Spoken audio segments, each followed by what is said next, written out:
Bonjour à toutes et à tous. Et voilà, c'est votre émission pour comprendre le numérique éco-responsable, le numérique bon pour l'économie, l'humain et la planète. Aujourd'hui, nous allons parler support utilisateur en abordant les enjeux de la gouvernance et de la sobriété numérique. Et voilà, c'est parti.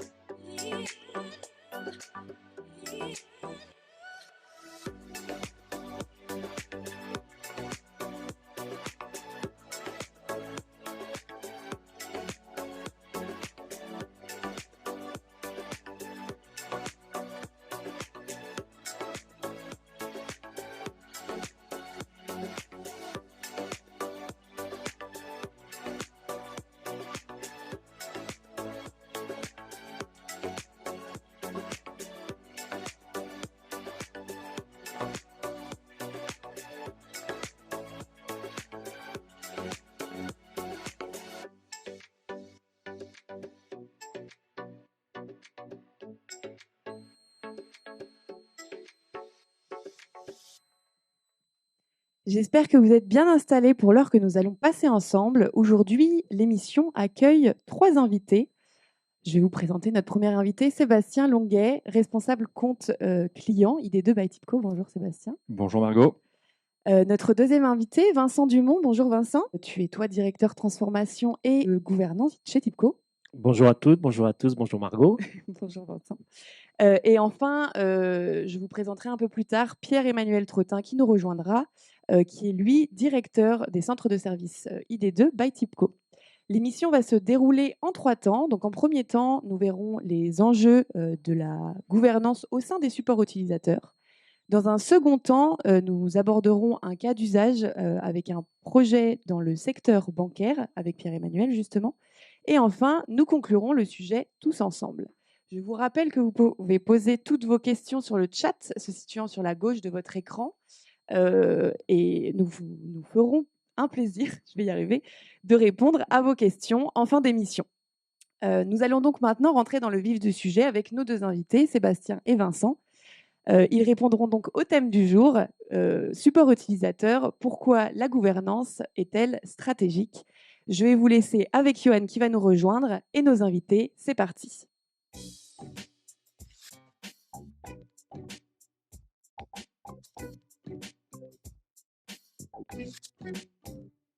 Bonjour à tous les deux, bienvenue sur le plateau de notre émission Et voilà. Bonjour Johan. Bonjour Johan. Merci d'avoir répondu présent. Alors, une thématique hautement stratégique et prioritaire visiblement chez nos clients, la gouvernance et le support utilisateur. Alors peut-être avant de commencer, pour vous donner, chers web éditeurs et web téléspectateurs, je ne sais pas comment on peut dire encore, on n'a pas trouvé le mot, pour donner un peu le cadre de notre échange et vous permettre de mieux comprendre le périmètre de nos invités. Alors Vincent, toi tu es plutôt focalisé sur une production donc de support utilisateur, on va dire externalisé, Oui, c'est ça, ouais. où les techniciens donc sont dans le site et dans les locaux de Tipco. Oui.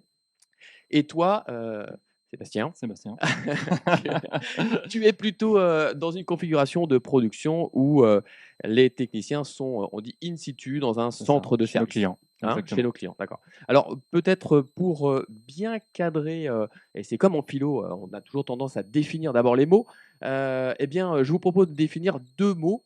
Le support utilisateur, qu'est-ce qu'on entend par support utilisateur? Ça, c'est ma première question. Et ma deuxième, qu'est-ce que la gouvernance? Très bien. Alors effectivement, on va définir le support utilisateur pour que ce soit clair pour tout le monde. Le support utilisateur, c'est déjà on commence par le helpdesk, le call center. Ensuite, on va parler de support N2, support N2 applicatif, support de proximité, support kiosque, support VIP. Voilà. Donc ça déjà, on a tout le panel en fait des différents supports qu'on peut faire sur nos métiers.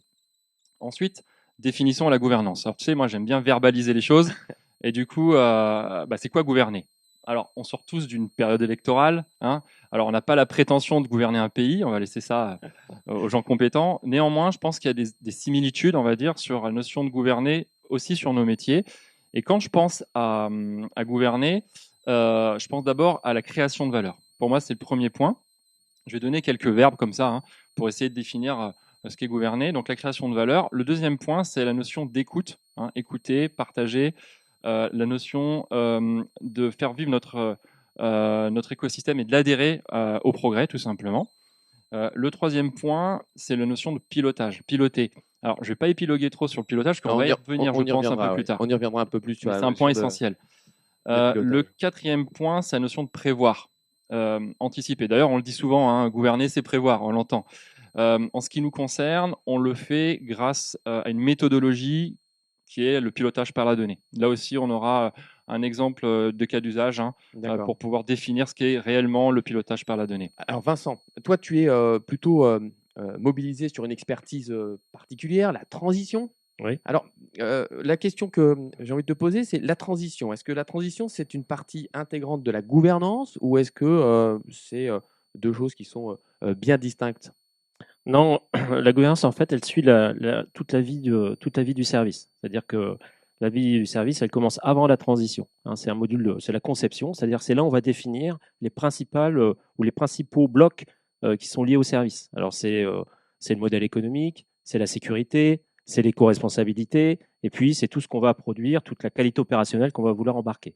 Ensuite, la transition, en fait, finalement, on emploie ce mot-là, mais c'est de la mise en production, quoi. On met en production ce qui a été défini précédemment pour que le run ou l'exploitation des services se passe le mieux possible pendant toute la vie du contrat.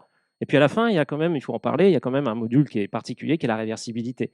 Donc là, on est professionnel jusqu'au bout. Pourquoi? Parce qu'il y a plein de choses à faire autour de la data, autour de ce qu'on doit rendre auprès de nos clients. Et puis en même temps, comme ça fait un petit, notre professionnalisme entraîne un petit regret chez nos clients de partir.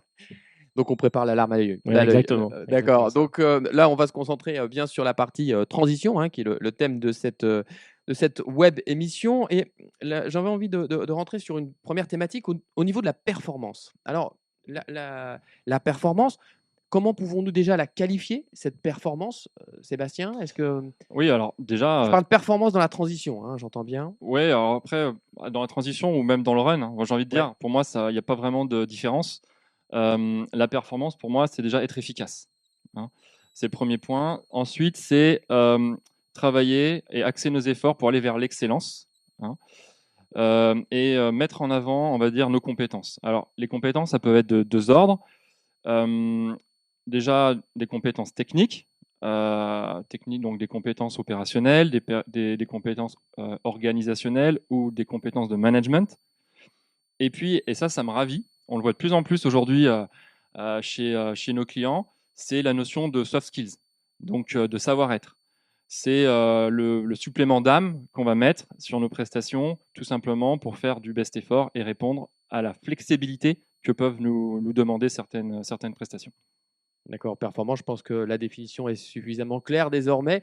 Vincent, au niveau de la gouvernance et la performance, est-ce que c'est un binôme qui a du sens? Est-ce que la gouvernance peut-elle être vecteur de performance pour l'entreprise? Oui, clairement, pour compléter les propos de Sébastien, on a chez TIBCO, c'est ancré dans nos gènes, la performance opérationnelle. Ça, on n'y revient pas. Nous, ce qui nous intéresse ici, c'est la performance du pilotage.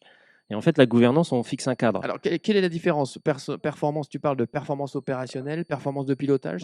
Par exemple, le sujet n'est pas de parler de la qualité d'un geste d'un technicien, qu'il soit au support, qu'il soit de proximité par extension, mais c'est plutôt notre capacité à piloter l'ensemble des moyens qui vont dans une même direction et surtout dans le même sens, c'est-à-dire celle qui va répondre à une stratégie d'entreprise, alors celle de TIBCO en premier lieu, mais les pilotes sont à la croisée des chemins. Ils sont à la croisée des chemins entre TIBCO et le contexte client. Et donc, en même temps, il y a la stratégie du client. Lorsqu'il externalise un service, notamment le support, il attend de nous un certain nombre de valeurs.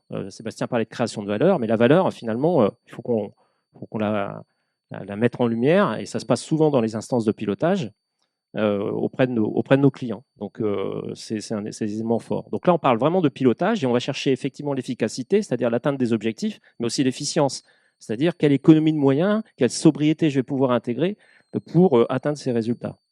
Sobriété, nous y reviendrons dans la partie éco-responsabilité, bien entendu, ensemble. Sébastien, au niveau de la performance et de la gouvernance, ce binôme, pour toi, dans ta configuration peut-être d'organisation et de production, est-ce que c'est différent de ce que Vincent, Ouais, alors, peut nous sur partager? la notion de ce que je vais mettre en avant, moi, c'était la notion de pilotage, Ouais. hein, et en fait, alors moi, je suis très structurant. Du coup, voilà, j'ai des bullet points, je suis désolé. Bah, désolé, Voilà, en fait, ceux qui me connaissent savent que voilà, je suis très cadrant et donc du coup, ça va pas les surprendre, ça va même les faire sourire, je pense.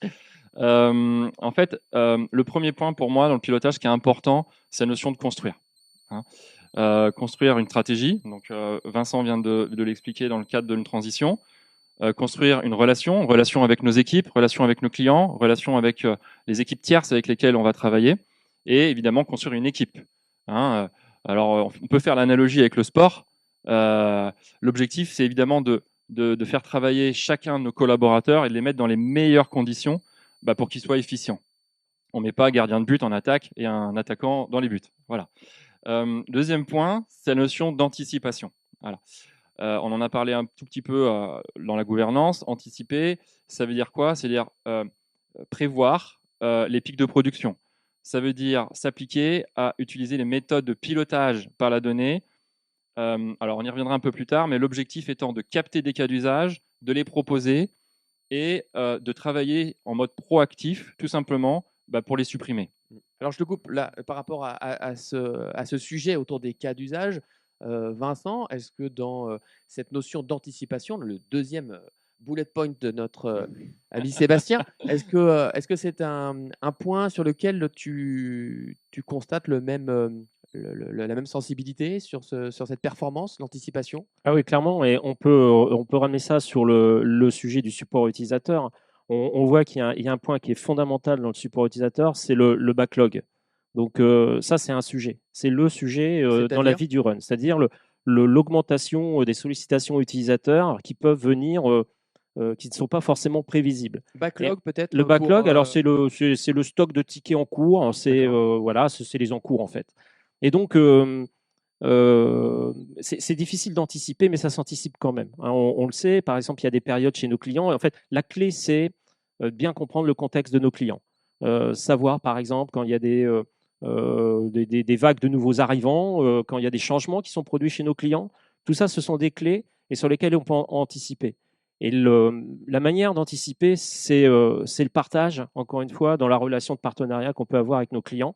C'est d'être informé, informer ce qui se passe chez nous également, parce que ça marche dans les deux sens, hein.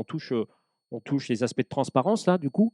Mais c'est ces sujets-là qu'il faut aller chercher en tant que pilote pour pouvoir anticiper, hein, les charges de production, quoi, en fait, hein. Ouais, on reviendra probablement sur la notion de transparence. Sébastien, on t'a arrêté dans ton élan. Il reste Ouais, non, encore, mais probablement 2 bullet ouais, points mais on, si j'ai bien suivi. on va voir d'ailleurs qu'on se retrouve complètement avec ce que vient de dire Vincent. Alors le troisième point, c'est donc la notion de valoriser. Alors valoriser, c'est valoriser les femmes et les hommes de nos équipes. Donc tout simplement en travaillant sur l'augmentation de leurs compétences, en les formant, en gérant leur carrière, et donc en faisant en sorte évidemment que notre modèle soit le plus résilient possible. Et le dernier point, Johan, c'est la notion de communication. Voilà, donc informer. Vincent parlait à l'instant de transparence, c'est exactement ça. C'est le fait d'impliquer en fait nos clients dans nos décisions et de travailler sur la projection, hein, la projection de résultats, la projection sur notre stratégie, de manière à ce qu'on ait une vision commune Mmh. pour arriver à un objectif Alors, commun. justement, sur cette transparence, sur cette communication et jusqu'où on peut aller?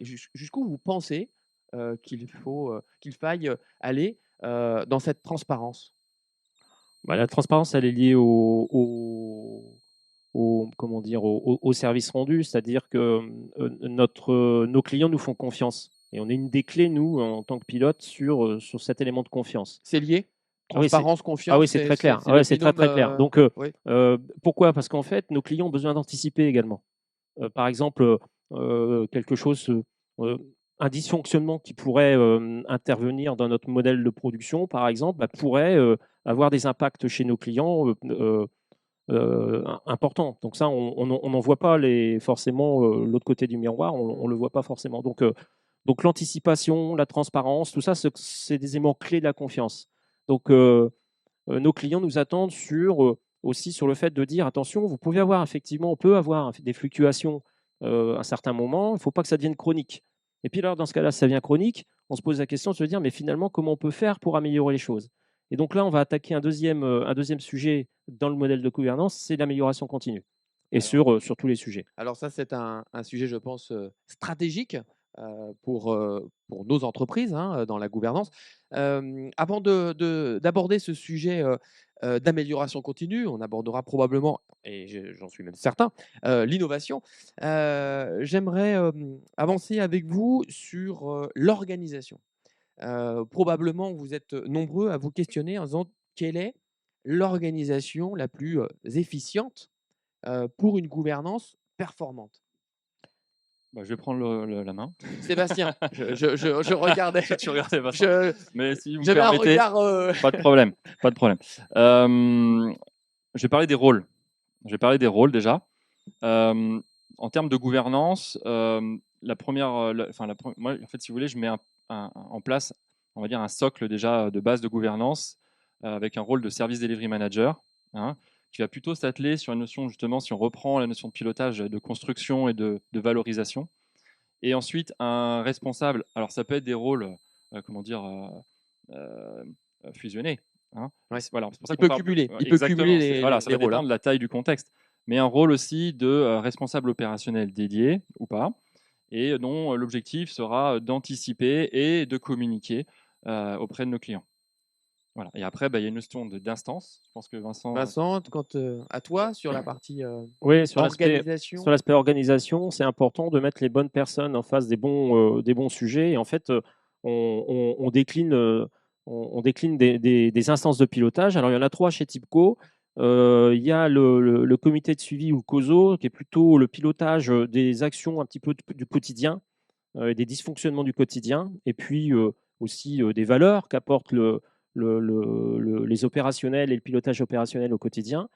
Il y a la strate de comité de pilotage, les COPIL, qui sont là pour plutôt aborder les sujets budgétaires, les sujets éco-responsables dans leur globalité, hein, maintenant, hein, il faut appeler un chat un chat, et puis également de se projeter dans l'avenir. Et on a une troisième instance qui est le COSTRA, qui est plutôt un échange de direction à direction et qui reprend les sujets de manière macroscopique, et puis qui effectivement se projette dans les différentes stratégies des entreprises et des parties prenantes, quoi, en fait. Donc un système de comitologie en trois grands organismes, Oui, quel beau mot, oui. 3 organisations. Il fallait que je le place celui-là, donc merci de votre compréhension. La question, par rapport à cette organisation, est-ce qu'on doit avoir une symétrie, de la part de nos clients, de vos clients, par rapport à cette organisation? Ouais, c'est la clé en fait. C'est que il faut que nos clients aient une organisation au rendez-vous, c'est-à-dire avoir les mêmes intentions dans les rôles. Et alors après, bon, peu importe la dénomination, mais avoir les mêmes intentions pour que les niveaux de discours soient alignés. Il faut qu'on ait des alignements permanents sur notre pilotage. Donc, il est évident que si on s'adressait à un directeur d'une entreprise, d'une PME, bah, peut-être que les sujets plutôt opérationnels s'en éloigneraient, ne le concerneraient pas. Par contre, il doit avoir une vision, une projection dans l'avenir et des évolutions qu'on peut faire, parce qu'en en tant que SN, prestataire, on est là aussi pour apporter des idées novatrices, et puis surtout de faire des retours d'expérience. Et donc, du coup, c'est peut-être ça les attendus. Probablement, on y reviendra sur l'innovation. Est-ce que Sébastien, tu constates dans ton modèle de production une similitude, une nécessité que les clients adaptent cette organisation à celle que tu proposes? Oui, complètement. Voilà, je n'ai rien rajouté de plus que ce que vient de dire Vincent. En fait, je suis complètement aligné. En effet, que ce soit sur la transition ou sur le build, enfin sur le build pardon, et sur le run. En fait, sur tous les modèles, en tout cas sur lesquels nous travaillons, nous avons en face de nous systématiquement des clients qui mettent en place en fait un dispositif répondant justement au rôle et à la comitologie, pardon, il fallait que je le place aussi, qu'on a souhaité mettre en place et qui est inscrite, d'ailleurs, je le rappelle, dans le plan d'assurance qualité, hein, qui est un élément indispensable sur nos Les prestations. systèmes d'organisation. Alors Exactement. justement, est-ce que dans ces systèmes de comité, vous travaillez avec des outils? Est-ce que la réussite et la performance de cette gouvernance, elle repose aussi sur des outils?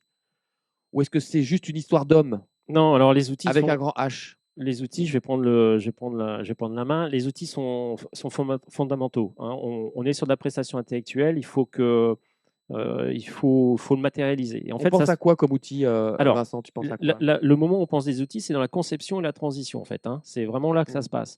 Mais sur les outils de gouvernance, je parlais tout à l'heure d'amélioration continue, bah, il faut pouvoir piloter ces plans d'amélioration. Il faut en donner une valeur. Si c'est que oral ou si ça traîne au fond d'un PowerPoint quelque part, c'est pas suffisant. On le sait bien, le PowerPoint est là pour donner une image à un instant T. En revanche, il faut piloter la vie du plan d'amélioration. Donc, on a des outils. Alors, on utilise Tigouv aujourd'hui, qui est assez connu pour l'ensemble des pilotes, responsables opérationnels et SDM. Euh, Alors et Tigouv, Tigouv, c'est quoi? c'est une plateforme dans le cloud qui nous permet de C'est une marque créer. Tipco ça, Ouais, ouais, c'est oui, notre marque Tipco, d'accord. c'est très bien comme ça. Et Alors je veux dire, ne cherchez pas sur internet, Tigouv pour, éventuellement c'est ça. acheter, c'est pas un Non, non, éditeur. non, non. Et D'accord. c'est notre label. Ouais, D'accord, c'est une plateforme de partage, exactement, de données. exactement, D'accord. exactement. Donc données production, données, Non, c'est ça? oui, alors les contenus, ils peuvent être, encore une fois, hein, la gouvernance, elle n'est pas liée à la production, elle est liée aux valeurs, au budget, à l'économie, à la production, à la relation, en fait. Tous les ingrédients que l'on va mettre dans la relation et qui fabriquent finalement, qui créent la valeur du service, eh bien, à un moment donné, on peut se faire. Alors, on parle souvent de dysfonctionnement et on dit ah, un dysfonctionnement, il y a un plan d'amélioration, mais pas que. À un moment donné, on peut porter une évolution, on peut porter une innovation, on peut porter une idée. Et la plateforme, elle est là pour la transcrire, pour dire attention, cette idée-là, il ne faut pas que ça reste une idée. On peut la transformer en projet. Effectivement, il faut passer par un processus pour le budget, pour les analyses d'impact, pour voir finalement, et puis d'aller chercher des bénéfices. Mais c'est vraiment fait pour ça, en fait, hein. OK. Sébastien, comme tu le sais, la durabilité ou la durée de vie d'un contrat, elle repose, aussi, sur la gouvernance, de ce que l'on comprend. Mmh. Heu, Comment on fait vivre une gouvernance dans la durée? Alors, moi, alors là, c'est le trait d'union pour moi qui va aller aussi vers un peu l'innovation. Je suis désolé, voilà, je vais y aller. C'est une formidable introduction, Voilà, transition. on avance dans notre, Je suis raisonnement. désolé, Vincent, je vais parler de transition du Je coup. te le prête. Non, en fait, moi, je pense que la clé, c'est la notion, bon, déjà d'amélioration continue. Ça, c'est important. En ce qui nous concerne, en fait, on travaille énormément avec nos clients sur le plan de progrès. Alors, qu'est-ce que le plan de progrès? C'est un élément qu'on met en place en comité stratégique. Donc, à savoir que nos clients, en fait, quand on contracte avec eux, on part sur 3 à 5 ans. Et en fait, on fiche quelque part les éléments, donc les indicateurs, les objectifs, la structure de notre prestation. D'ailleurs, c'est écrit dans le PAQ, j'en parlais tout à l'heure. PAQ, Plan d'assurance qualité. merci. Et en fait, nous, ce qui nous manquait, justement, c'est de pouvoir suivre les évolutions, les velléités de nos clients à travers la durée de ce contrat. Et donc, pour répondre à ça, eh bien, en fait, ce qu'on propose, c'est d'être flexible. Et on est flexible, en fait, eh bien, en proposant donc le plan de progrès. Le plan de progrès, en comité stratégique, en fait, on définit des objectifs qui sont revus chaque année. Et en fait, on fait redescendre au fait, auprès des équipes sur le terrain quels sont les moyens qu'on pourrait mettre en œuvre pour répondre à ces objectifs. Et on le suit à travers les instances usuelles. D'accord, donc ça veut dire, comité opérationnel. on fait tous les ans, on se re-challenge, on se Exactement. réinvente, on Exactement. redonne une dynamique sur, des objectifs communs et on partage avec des équipes. Vincent, comment tu fais pour faire vivre, tes partenariats, ta gouvernance, au niveau des clients? Ouais, alors on est très complémentaires, hein, dans les deux modèles. Le modèle que l'on pose ou moi j'essaie de promouvoir, c'est le fait de dire que l'innovation, on n'est pas propriétaire de l'innovation en tant que pilote. L'innovation, elle vient de partout. Donc à un moment donné, il faut travailler sur l'acculturation. Il faut travailler son réseau interne et externe avec des partenaires, aller s'enrichir à l'extérieur pour revenir avec des idées. Et donc, les idées, je disais, on n'est pas propriétaire, un commercial, un technicien, enfin, tout, tout acteur, tout type, finalement, peut être à un moment donné l'initiateur d'une idée qui pourrait devenir une innovation. Donc ça, il faut aller la chercher, il faut aller la capter. Et donc, c'est très important que nos pilotes puissent sortir de leur quotidien et aller s'enrichir des autres. Ça, c'est Donc, ce pour que moi, tu c'est assez dis, la fondamental. gouvernance, c'est un organe très ouvert, Ah ouais, complètement, ouais. une Mmh. organisation Ouais, dynamique, ouais, ouais. flexible, agile. Je comprends aussi que c'est un levier d'innovation. Mmh. Et c'est le deuxième thème que j'aimerais partager avec vous.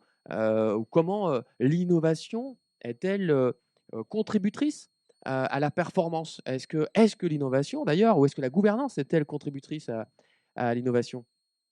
Clairement, On puis va on peut. mettre les choses dans l'ordre. Ouais, bah, c'est pas grave, On a on Vous a compris. avez suivi, répété hein? en fait. On a Ouais, ouais, c'est bon, Gouvernance, c'est bon. innovation. Enfin, on te suit. Est-ce qu'il y a un lien entre les deux? Oui, complètement. Alors même on le voit bien à travers les impacts. On va revenir sur le support utilisateur et là on va voir que la gouvernance finalement n'a rien à voir dans l'initiative en tant que telle. C'est que on a modernisé nos plateformes de téléphoniques sur l'ensemble de nos CDS. Pourquoi? Parce que CDS?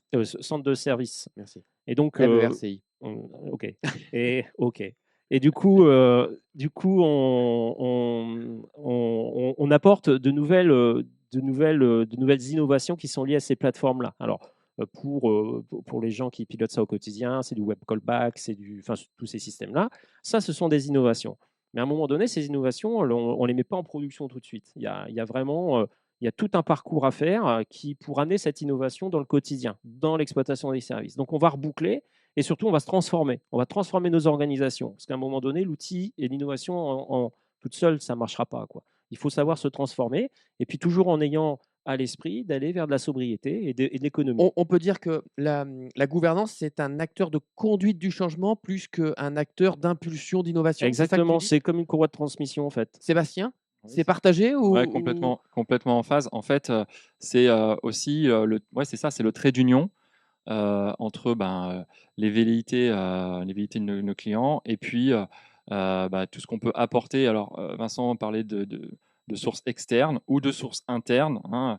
On a souvent un puits de connaissances et d'informations contextuelles de par nos équipes. Et donc, l'idée, c'est de les valoriser aussi à travers cet exercice. donc on fait remonter, c'est ça? L'innovation, c'est bottom up, pour reprendre les expressions, Magnifique, tu l'as très bien dit. c'est ça, hein, Ouais, tu plutôt que maîtrises, ouais. le top down. Ah ouais, c'est clair. C'est ça. Ouais. Bon, OK, je peux continuer alors mes cours d'anglais. Hem, la la, mmh J'avais aussi une autre question. On a parlé tout à l'heure d'organisation. L'organisation, est-ce que pour l'innovation, vous conseillez d'avoir des moments ou des temps d'innovation autour de ces instances? Alors, il y a plusieurs instances. Alors, j'ai envie de vous dire, si oui, quel type d'instance? Copil, Costrat, Coso, enfin, tous vos. Colline. Voilà, Covid, ouais. Co-innovation. Ouais, ouais, non, ça existe. Ça existe en fait. L'idée, c'est effectivement de pouvoir aussi faire bénéficier nos clients de l'expérience qu'on peut en retirer en fait de l'ensemble des expériences qu'on a sur tous nos clients, hein. Et donc de faire intervenir des idées extérieures à travers donc effectivement un comité innovation. Alors je ne vais pas vous dire qu'on le met systématiquement en place, ça va dépendre évidemment aussi de la taille de la prestation, en tout cas, ou des attentes. Mais l'idée, c'est qu'effectivement, on puisse mettre en place ce genre d'événement à travers donc, les instances prévues au contrat. Le comité innovation. Donc, des comités innovation, Vincent, est-ce que c'est des comités que Oui, tu alors moi je suis connais? complètement en phase. Après, il faut faire attention aussi à l'ensemble des contrats que l'on a chez nos clients. On a des clients qui n'ont pas ce type de D'envie, c'est contexte ça? et d'instance, mais ça ne veut pas pour autant dire qu'on ne peut pas innover pour eux. Donc, du coup, chacun Il y a des est. secteurs qui sont plus porteurs sur ces sujets d'innovation ou globalement, ça dépend de la taille de l'entreprise peut-être? Non, non, en fait, c'est pas une question de secteur, c'est une question d'adaptation et comment dire, dans le temps des contrats. Les contrats, ils sont là pour établir une relation entre un client et un fournisseur. Lorsqu'on rentre dans un sujet de partenariat, on dit bah oui, mais on aimerait bien introduire de l'innovation, mais en même temps, c'est embêtant parce qu'on est quand même régi par un contrat Mmh. qui est d'ailleurs peut-être passéiste, parce qu'on voit bien qu'on s'engage pour 4 ans, 5 ans, 8 ans, peut-être plus. Et du coup, même si on transforme, même si on revoit, même si on améliore, on a des vitesses qui sont un petit peu différentes. Donc, Voilà, il faut jouer avec les deux, quoi.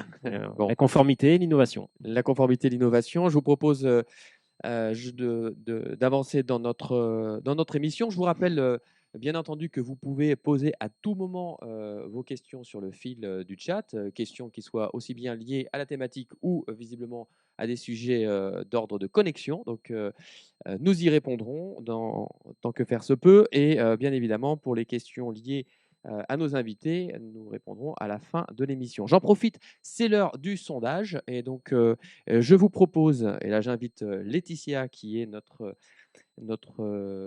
main délicate, qui va appuyer modératrice, merci, je cherchais le terme, modératrice, pour lancer le sondage, savoir est-ce que pour vous, la gouvernance est-elle le moteur de votre innovation? Vous avez 3 possibilités de réponse. Je vous laisse découvrir.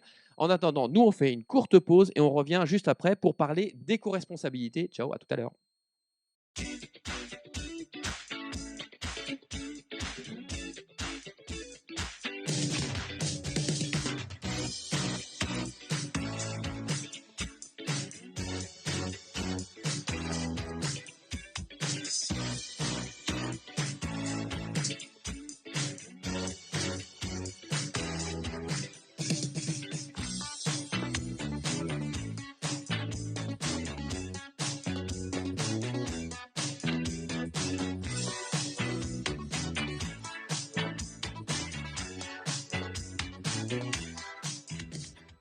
On est de retour sur le plateau de l'émission Et voilà, concernant une thématique passionnante sur le support utilisateur et plus précisément la gouvernance. Messieurs, je vous propose d'entamer notre dernière thématique autour de nos invités, Sébastien, Vincent.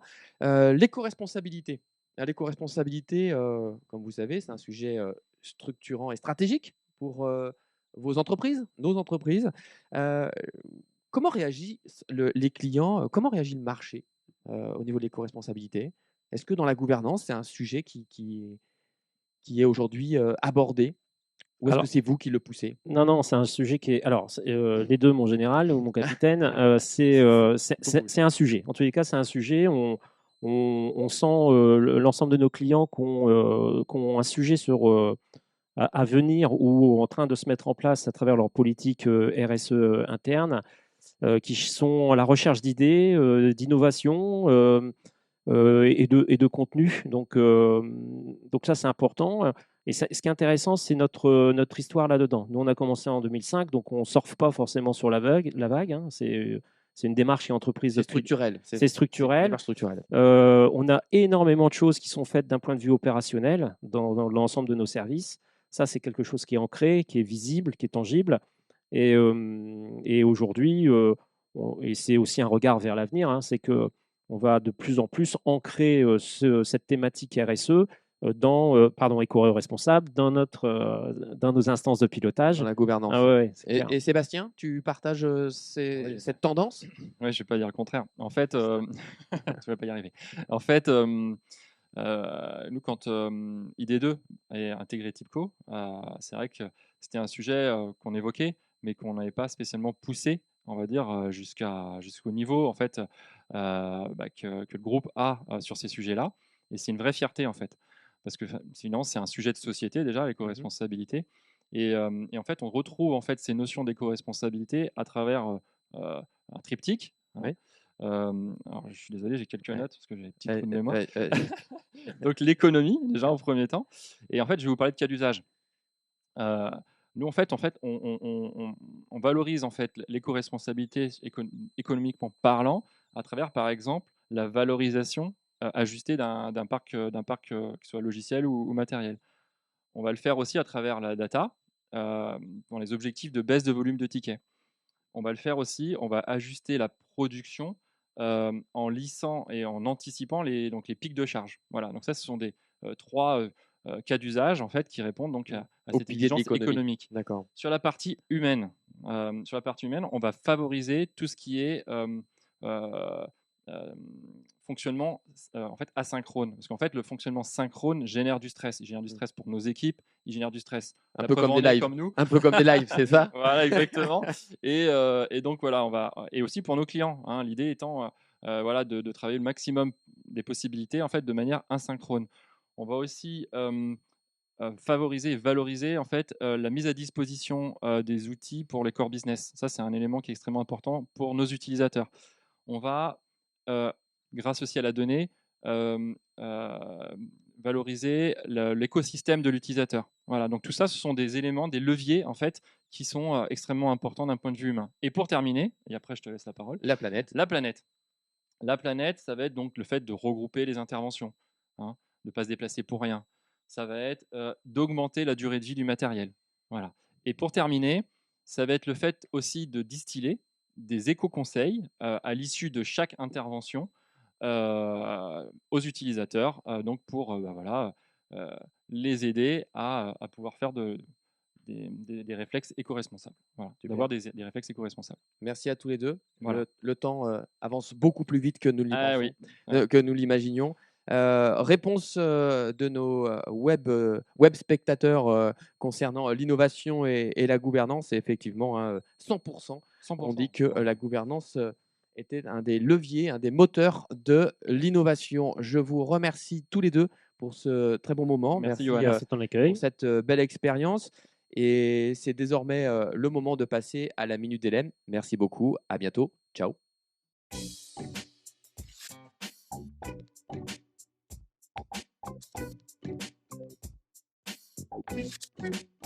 Bonjour à tous. J'ai le temps d'un vol stationnaire de Colibri pour vous parler d'éco-responsabilité et de gouvernance. Être une entreprise éco-responsable, ça se décrète. C'est une démarche volontariste et un engagement volontariste. Par contre, ça ne se fait pas du jour au lendemain. Et donc, ça passe par toute une transformation interne de l'entreprise, l'engagement des collaborateurs. Mais ça ne s'arrête pas là. Il faut aussi pouvoir engager ses parties prenantes, ses clients et ses fournisseurs. Et on s'est posé la question chez Tipcode, comment on peut faire pour avancer plus vite et pour bâtir de manière très factuelle, concrète, une démarche commune avec nos clients pour vraiment engager la transformation de notre modèle d'affaires, parce que c'est bien là pour nous l'enjeu de notre transformation éco-responsable. Pour cela, on s'est dit qu'il fallait pouvoir s'appuyer sur des données factuelles, bien sûr des données opérationnelles, mais surtout sur les 3 piliers qui sont importants pour nous en termes d'éco-responsabilité, c'est-à-dire le pilier humain, le pilier planète et le pilier économie. Et à travers ces indicateurs-là, de travailler que sur les enjeux que l'on partage chacun, que ce soit par exemple la réduction des émissions de gaz à effet de serre, mais aussi l'employabilité des collaborateurs, la formation, ou encore le partage de la valeur d'un point de vue économique. Donc on a travaillé sur les données qu'on avait disponibles, qui sont robustes chez Tipco, qu'on remonte au fil de l'eau, et on les a concaténées dans un indice, l'indice de qualité éco-responsable, donc que l'on partage avec nos clients dans nos comités de pilotage. Donc comité de pilotage après comité de pilotage, pour un peu scruter justement l'évolution de ces indicateurs et surtout mettre en place des plans d'action, de mesurer l'atteinte de nos objectifs qu'on s'est fixés sur ces plans d'action et au fil du temps vraiment travailler ensemble de manière co-construite sur une amélioration continue éco-responsable. Et si comme moi vous êtes convaincu que jauger la performance, c'est pas uniquement jauger une performance financière ou opérationnelle, mais c'est aussi regarder les aspects humains et environnementaux, je pense que vous aurez envie de creuser avec nous cet indice de qualité éco-responsable. Nous allons maintenant passer au cas d'usage avec Pierre-Emmanuel. C'est parti.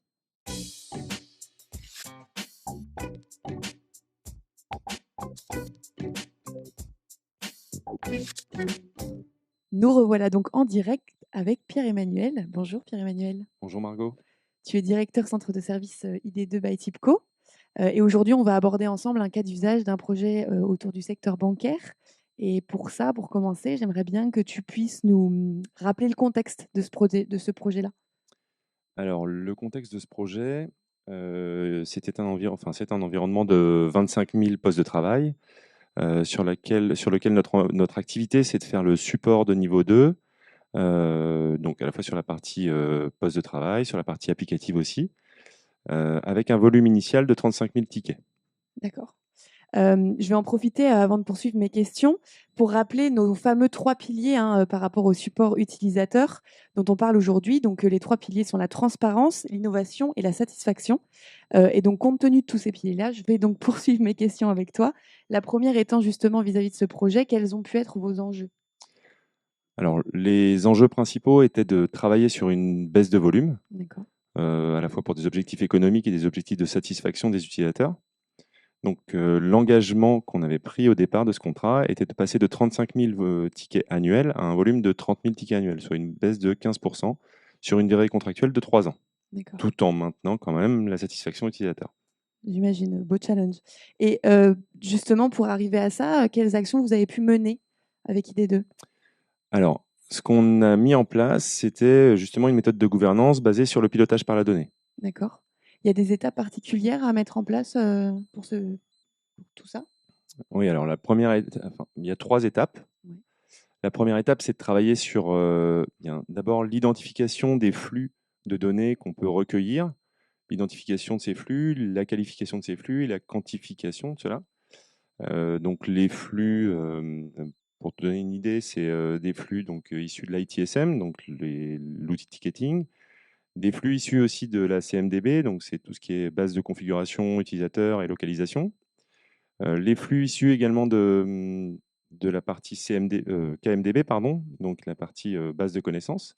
Également les résultats d'enquête de satisfaction. Et puis la partie gestion d'assets, donc les actifs, logiciels et matériels. D'accord. Et une fois justement que tous ces flux, vous les avez identifiés, qu'est-ce qu'on en fait? Alors, après l'audit de ces flux, on est capable de déterminer la qualité déjà de ces flux, Oui. aussi la méthode de captation. Donc, on va travailler souvent sur une amélioration de ces sujets. Donc, à la fois bien capter les flux, les capter le plus en temps réel possible, et puis travailler sur un élément très important qui est je dirais, pouvoir être sûr, fiabiliser la cause de la création de ces flux, donc de la création de ces tickets. D'accord. Et une fois que vous avez fait justement toute cette faisabilité-là de ces flux-là, le pilotage des flux va vous amener à quoi finalement? Alors en fait, il va nous amener à pouvoir déterminer différents éléments, à la fois donc qui nous contacte, par quel, donc qui ça peut être bien évidemment des individus, mais aussi des directions, des immeubles. Hein, la localisation des utilisateurs peut être importante pour déterminer des causes de soucis plus majeurs. Également, comment, par quel canal, quand, sur quel créneau horaire. Ça nous permet aussi d'identifier, je dirais, la volumétrie absorbée par plage horaire. Ensuite, le, le, le quoi, c'est-à-dire sur quels sujets sont consommés, et l'évolution de ces sujets, bien sûr. Et puis le pourquoi, c'est-à-dire un élément extrêmement essentiel pour nous, c'est de déterminer le symptôme lié à la cause de ce contact avec le support. D'accord. Et ensuite, alors du coup, ce sur quoi on travaille par la suite, c'est de pouvoir croiser l'ensemble de ces données-là. Et ça nous permet une mise en place de gestion de problèmes. Donc là, c'est vraiment un élément sur ITIL qui est très important pour nous. C'est une gestion de problèmes finalement qui est automatisée. D'accord. Et alors, c'est bien beau tout ça, mais est-ce qu'il y a des résultats et quels sont-ils s'il y en a eu? Alors, le résultat, visuellement, c'est d'avoir un outil de data visualisation qui est extrêmement efficace et extrêmement automatisé et en temps réel, et qui nous permet d'atteindre l'objectif. Donc, en fait, l'objectif, je le rappelle initialement, c'était de faire une baisse de 15% du volume annuel de tickets, et on a pu obtenir un résultat d'une baisse de 50%. On est arrivé à 18 500 tickets annuels, pour, je rappelle, un volume initial de 35 000. Beau travail. Donc ouais, ça a permis d'avoir, je dirais, un client satisfait, avec une satisfaction qui est restée aussi égale de la part des utilisateurs. D'accord. Et vous l'avez fait en moins de temps ou en autant de temps, en 3 ans ou en moins de temps que ça? Alors la baisse de 50%, on l'a atteinte en 3 ans. Ça a permis en plus à notre client, parce que on prévoyait pas une telle baisse. Ça a permis à notre client finalement de baisser son budget, donc des 3 ans de contrat. Il a gagné sur ces 3 ans un an de budget. D'accord. Et justement, cette année économisée, vous en avez fait quelque chose? Alors oui, pour que ce système soit vertueux, il faut que tout le monde puisse s'y retrouver. C'est-à-dire qu'à partir du moment où dans un environnement comme celui-ci, on est payé, on facture au ticket. Donc à partir du moment où on coupe un gros volume de tickets, je dirais on coupe un peu la branche sur laquelle on est assis, hein. Donc l'idée, c'était plutôt de répartir les gains, c'est-à-dire tous les tickets économisés au-delà de l'objectif sont facturés, je dirais, à hauteur de 50%. Ça veut dire qu'on a un partage des gains entre le client Ouais. et nous sur les volumes économisés. D'accord. Et après justement tous ces résultats dont tu viens de nous parler, est-ce que tu as pu, mettre en avant des facteurs clés de succès particuliers ou pas? Oui, alors tu parlais tout à l'heure de transparence. C'était évidemment un élément important parce que pour atteindre des objectifs, il faut pouvoir bien les partager. Tout à l'heure, Sébastien a parlé du plan de progrès. C'est un sujet qui est pour nous essentiel. On doit vraiment travailler en toute transparence avec le client pour atteindre ses objectifs. Alors certes, l'objectif initial, on parlait du volume, mais également les objectifs qui sont, je dirais, plutôt annuels, qui se déroulent tout au long de l'année, enfin tout au long de la durée de vie du contrat plutôt. Et eh bien, le plan de progrès nous sert vraiment à travailler ensemble sur l'atteinte de ces objectifs et il est important de le faire main dans la main. L'autre facteur clé de succès, on parle d'économie sur les volumes de tickets. On comprend bien que notre mode de fonctionnement nous permet finalement d'identifier très très rapidement les hausses de volume. Mais pour, je dirais, tuer ces volumes, il faut pouvoir les traiter très rapidement. Et donc du coup, on a une forte cohésion entre nos équipes techniques de support, qui sont capables de faire des propositions d'amélioration, et les équipes d'expertise, alors ça peut être poste de travail ou applicative chez nos clients, pour que les volumes identifiés soient traités, je dirais, de manière technique, le plus rapidement possible. Quand nous, au support, on peut pas toujours les traiter, ou en tout cas que ça a un impact sur l'infrastructure technique du client. D'accord. Et est-ce que vous avez des défis pour demain? Alors oui, nos défis, c'est principalement on a un sujet contractuel qui est assez important pour nous. À partir du moment où on facture nos clients au ticket, en fait, on vit sur les problèmes techniques de nos clients. Donc c'est pas vraiment vertueux, et on est en train de travailler sur l'économie de la fonctionnalité et de la coopération pour pouvoir identifier avec nos clients un autre système de facturation plutôt basé sur l'amélioration de la disponibilité de l'outil IT vis-à-vis de leurs utilisateurs. Puis l'autre enjeu, c'est de pouvoir ajouter à l'ensemble des flux que j'ai évoqués tout à l'heure, les flux issus de l'environnement technique du poste de travail des utilisateurs. Quand on est en mesure de capter les informations techniques du poste de travail ou de l'environnement utilisateur, eh bien, on peut aller beaucoup plus loin encore dans l'aspect prédictif de notre support. Et donc quitter vraiment un mode curatif et pouvoir travailler nos volumes en mode préventif et énormément du coup sur la satisfaction des utilisateurs et de l'image de la DSI de nos clients. Bien sûr. OK. Merci beaucoup. Juste avant de poursuivre sur la dernière question, je vous rappelle que vous pouvez toujours poser vos questions auxquelles on répondra en fin d'émission. Et donc justement, sur le dernier pilier qui est l'éco-responsabilité, pardon, est-ce que vous avez pu justement mettre en place des actions sur ce projet en termes d'éco-responsabilité? Alors, on a mis différentes actions. La première, c'est notre pilotage qui a permis d'alimenter l'aspect performance économique du contrat, évidemment. J'en ai parlé tout à l'heure. Il y a également l'aspect, je dirais, environnement, enfin plutôt sociétal. C'est-à-dire que on a une relation très saine, très transparente avec nos clients, et puis on a une équipe aussi qui a un mode de fonctionnement qui est beaucoup plus vertueux, qui permet d'avoir des plages de travail sur des sujets de scripting, par exemple. Donc il y a un épanouissement de nos collaborateurs qui est techniquement beaucoup plus intéressant, qui est moins stressant aussi, parce qu'il y a un peu moins d'appels entrants plutôt, et ils subissent beaucoup moins les volumes. Ouais. Donc on a une relation avec les utilisateurs qui est moins stressante et beaucoup plus apaisée. Et après, sur la partie bien plutôt environnementale, ça permet quand même de diminuer, enfin d'augmenter plutôt la durée de vie d'ailleurs du matériel chez nos clients, donc de diminuer notre empreinte carbone. Et puis pour ça, bien, on travaille, Sébastien l'a évoqué tout à l'heure, mais sur des éco-conseils à distiller auprès des utilisateurs. En plus, on peut les cibler avec toute la donnée qu'on met à disposition des techniciens.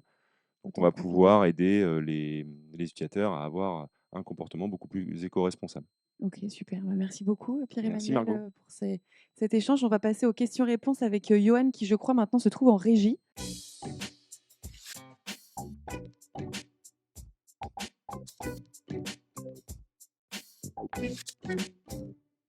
Une question autour des faits d'actualité. La Covid a-t-elle ou a-t-il, alors on ne sait pas si on dit là ou le Covid, changé de manière structurelle la gouvernance chez vos clients?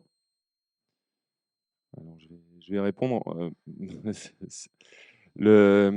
en effet, enfin, un des impacts importants pour une équipe support, surtout quand on est sur site chez nos clients pour du support de proximité, l'impact premier, ça a été de devoir travailler à distance et d'avoir une équipe qui ne communique plus, je dirais, à la machine à café ou avec un management de proximité, mais plutôt, je dirais, bien par des flux toujours. Et du coup, l'idée, c'est qu'en effet, l'impact fort, ça a été de perdre cette détection des cas d'usage à la machine à café, en fait. Et du coup, c'est l'importance, d'où l'importance du pilotage par la donnée. C'est qu'aujourd'hui, on supervise de manière automatisée et on aide le technicien à prendre les bonnes décisions selon les flux entrants et on facilite complètement son, son travail de tri, de priorisation, voilà. C'est tout pour moi. Eh bien, merci à tous. Je vous propose maintenant de passer à une courte séquence Tu préfères avec nos deux invités.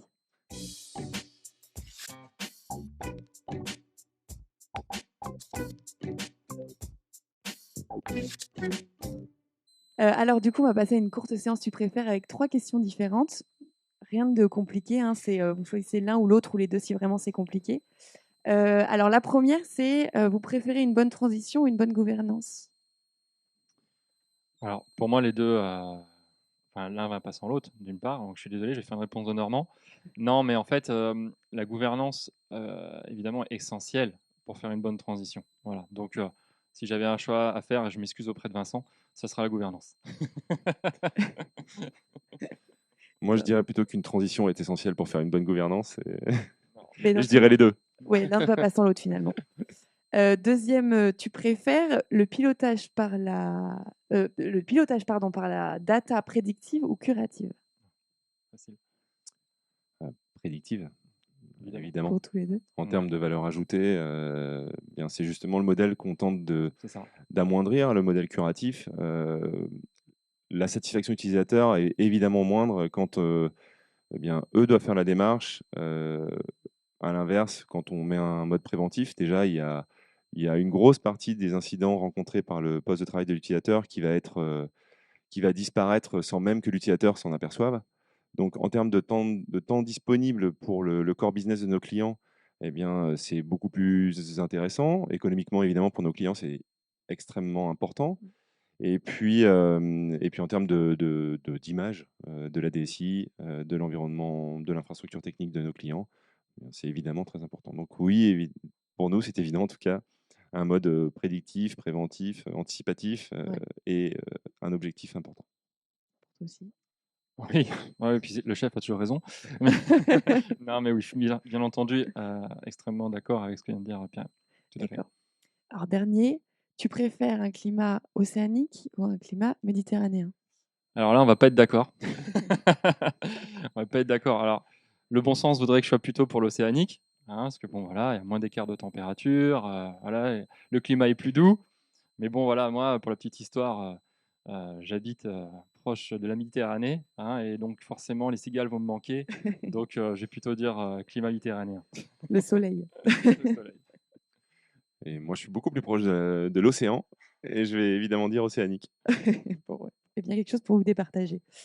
C'est bientôt la fin de l'émission. Juste, vous allez recevoir par mail dans quelques jours un mémo Tipco qui est un guide pratique pour réussir vos défis numériques responsables sur du coup, le support utilisateur forcément et ses 3 grands piliers.